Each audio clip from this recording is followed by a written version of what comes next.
नमस्कार, मी प्राध्यापक मिलिंद गायकवाड. यश अकॅडमीमध्ये आपलं मनपूर्वक स्वागत. विद्यार्थी मित्रांनो, इयत्ता 11वी सेंट्रलाइज ऑनलाईन ॲडमिशन प्रक्रिया 2025-26 या अनुषंगानं गेल्या आठवड्यामध्ये 2 व्हिडिओ काढले होते. एक प्रवेश मिळणार आणि एक दुसरा व्हिडिओ होतो तो सर्वांसाठी म्हणजे शिक्षकांच्यासाठी खास करून होता. आणि या दोन्हीही व्हिडिओच्या आधारे आज मी आत्मविश्वासानं सांगू शकतो की तुमचा प्रवेश हा इयत्ता 11वीमध्ये, मग ती कला शाखा असेल, विज्ञान असेल किंवा कॉमर्स असेल, यामध्ये 100% होणार याची खात्री आपण देऊ शकतो. त्याचं कारण असं आहे की शालेय शिक्षण विभाग, शिक्षण संचालक महाराष्ट्र राज्याचे माध्यमिक उच्च माध्यमिक विभागाचे यांच्या अंतर्गत एक वेळापत्रक जाहीर झालेलं आहे आणि ते वेळापत्रक खूप महत्त्वाचं आहे. ही शेवटची संधी आहे. यानंतर कोणत्याही प्रकारे कोणत्याही विद्यार्थ्याला इयत्ता 11वीमध्ये प्रवेश मिळणार नाही, हे आपण लक्षात घ्या. यासाठी त्यांनी काही कंडिशन घातलेल्या आहेत, हे आपण सगळ्यात महत्त्वाचं आहे, ते आपण लक्षात घेणं गरजेचं आहे.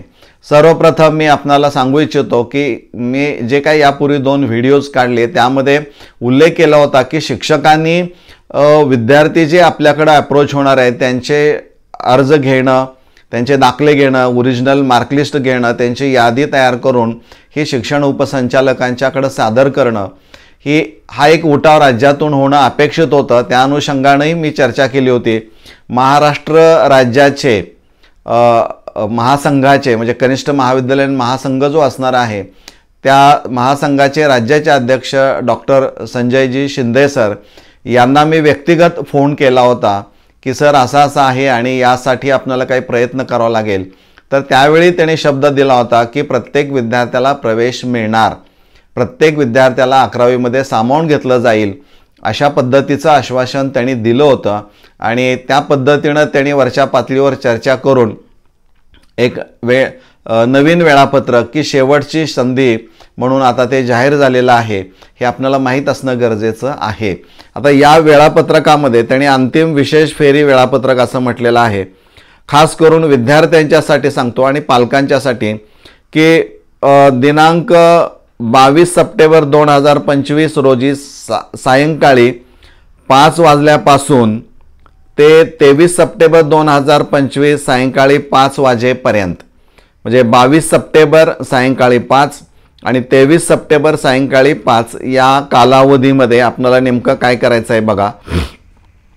तर प्रवेशासाठी नवीन विद्यार्थी नोंदणी तसेच राज्य मंडळाच्या पुरवणी परीक्षा उत्तीर्ण म्हणजे ATKT विद्यार्थ्यांसाठी नवीन नोंदणी व भाग 1 मध्ये दुरुस्ती करणे, विद्यार्थी अर्ज भाग 2 भरणे म्हणजे सगळ्यात महत्त्वाचा अर्ज भाग 2 आणि इथं कंडिशन त्यांनी घातलेली आहे आणि ही अतिशय काळजीपूर्वक तुम्हाला फॉलो करावी लागणारी आहे. त्याने असं म्हटलंय की विद्यार्थ्यांच्या प्राधान्यक्रमाच्या यादीत 10 पैकी 5 किमान उच्च माध्यमिक विद्यालयांचा समावेश करणं अनिवार्य असेल आणि ही संधी अंतिम असणार आहे. यानंतर ही सुविधा देण्यात येणार नाही. म्हणजे आता तुम्ही 22 तारखेला सायंकाळी 5 वाजता ज्यावेळी ऑनलाईन तुम्ही वेबसाईटवर जाल आणि फॉर्म भरायला सुरुवात कराल की जी प्रोसेस प्रवेश प्रक्रियेची असणार आहे, तर तिथं अर्ज भाग 2 म्हणजे कॅप ऑप्शन पार्ट 2 असेल किंवा कोटा ऑप्शन पार्ट 2 असणार आहे. त्यामध्ये तुम्हाला उच्च माध्यमिक विद्यालयाचा प्राधान्यक्रम द्यावा लागणार आहे. यापूर्वी 1 किंवा जास्तीत 10 होतं, तर इथं त्यांनी असं म्हटलेलं आहे की प्राधान्यक्रमाच्या यादीत 10 पैकी 5 किमान उच्च माध्यमिक विद्यालयांचा समावेश असणं आवश्यक आहे. म्हणजे 5 उच्च माध्यमिक विद्यालयांची यादी तुम्हाला सक्तीची द्यावीच लागणारी आहे. म्हणजे त्यापैकी एक तुम्हाला उच्च माध्यमिक विद्यालय मिळेल.